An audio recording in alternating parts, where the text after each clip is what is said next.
একদিন ছোট্ট রিয়া তার ডেস্কে বসে আঁকছিল, কিন্তু তার রং পেন্সিলগুলো পুরনো হয়ে গিয়েছিল।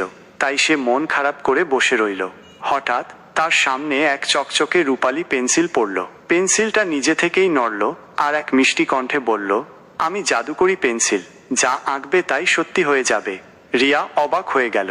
সে আনন্দে প্রথমে একটা ছোট্ট ফুল আঁকল। চোখের সামনে সেই ফুলটা বাস্তব হয়ে গেল। তারপর সে একটা প্রজাপতি আঁকল এবং মুহূর্তের মধ্যেই সেটি উড়ে গিয়ে তার কাঁধে বসে গেল। রিয়া উত্তেজনায় ভাবল, তাহলে আমি যদি পুরো শহরটাকে রঙিন করে দিই। সে সুন্দর রঙিন বাড়ি, খুশির বেলুন আর হাসি খুশি মানুষ আঁকল। আর কি আশ্চর্য, পুরো শহরটা আনন্দে ভরে উঠল। কিন্তু হঠাৎ পেন্সিলটা ফিসফিস করে বলল, সতর্ক থেকো, যদি ভুল কিছু আঁকো তবে সেটাও সত্যি হয়ে যাবে। রিয়া একটু ভয় পেল, কিন্তু বুঝতে পারল শক্তির সঙ্গে দায়িত্বও আসে। সে এবার শুধু ভালো জিনিস আঁকল, বন্ধুত্ব, ভালোবাসা, হাসিমুখ। শহরটা আরো সুন্দর হয়ে উঠল আর রিয়া বুঝল, ভালো চিন্তা করলে আমাদের চারপাশও ভালো হয়ে যায়।